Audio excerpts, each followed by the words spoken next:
ही भाजी खाऊन मी कमीत कमी 8 ते 9 वर्ष झाले, कारण लग्नानंतरही मी ही भाजी कधीही बनवली नाही आहे. ही भाजी मी लहानपणी आईच्या हातांनी खूप खाल्ली आहे. खूप जास्त छान बनवते आई या मुगाची भाजी. तर लहानपणी आम्ही अशा शेतातून मुगाच्या शेंगा आणायच्या आणि त्या सोलायच्या, आणि त्या सोलल्यानंतर त्यामधले जे मूग असायचे हिरवे दाणे, त्याची आम्ही भाजी बनवायचो. म्हणजे आई भाजी बनवायची आणि ती इतकी जास्त टेस्टी लागायची ना, तर मी तुम्हाला सांगू नाही शकत. अशी हिरव्या मुगाची साधी भाजी आणि त्यासोबत बाजरीची भाकरी याचं कॉम्बिनेशनच खूप भारी आहे. ती चव जरी आठवली ना तर तोंडाला अजून माझ्या पाणी येतं.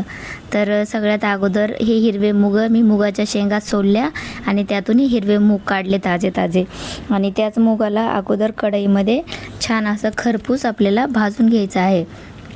तर छान असे भाजल्यानंतर ते बाहेर काढून त्यासोबतच हिरव्या मिरच्या आणि लसूण देखील आपल्याला कढईमध्ये भाजून घ्यायचं आहे.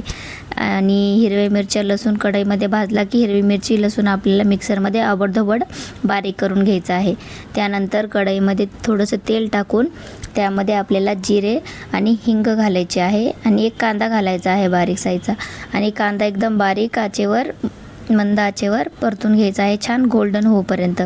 आणि त्यानंतर जे आपण हिरवं वाटण काढलं होतं हिरवी मिरची आणि लसूणचं, ते यामध्ये घालायचं आहे आणि छान परतून घ्यायचं आहे. आणि त्याचसोबत भरपूर सारी कोथिंबीर यामध्ये घालायची आहे. अगदी 2-3 वस्तूंनीच बनते ही भाजी, काही जास्त वस्तू लागत नाहीत आणि खूप जास्त छान होते. तर त्यासोबतच मग मी घातले आहे हिरवे मूग. ह्याला आपण मिक्सरला आबडधोबडच वाटून घ्यायचे आहे, जास्त बारीक नाही वाटायचे, एकदम आबडधोबड पल्स मोडवर. त्यानंतर यामध्ये हळद घालायची आहे, आणि हळद घातल्यानंतर छान ह्याला मिक्स करून घ्यायचं आहे, एकजीव करायचं आहे. हे पहा, छान असं मिक्स केल्यानंतर थोडंसं 1-2 मिनटं परतून घेतलं की त्यासोबत आपण यामध्ये पाणी घालायचं आहे. तर पाणी तुम्ही कमी जास्त घालू शकता, काही प्रॉब्लेम नाही, जसं तुम्हाला पातळ घट्ट हवं आहे.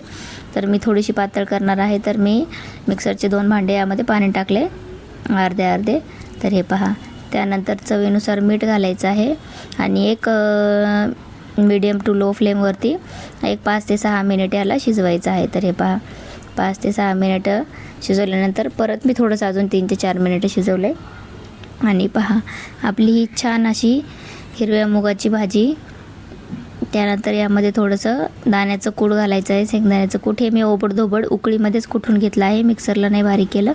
आणि त्यासोबतच थोडंसं हिरवी कोथिंबीर घालून याला सजवायचं आहे. तर पहा, आपल्या सिंपल अशी हिरव्या मुगाची भाजी रेडी आहे. तर हे पहा, असे ताट पाहिलं की नक्कीच तुम्हाला देखील तुमच्या बालपणीची आठवण येईल.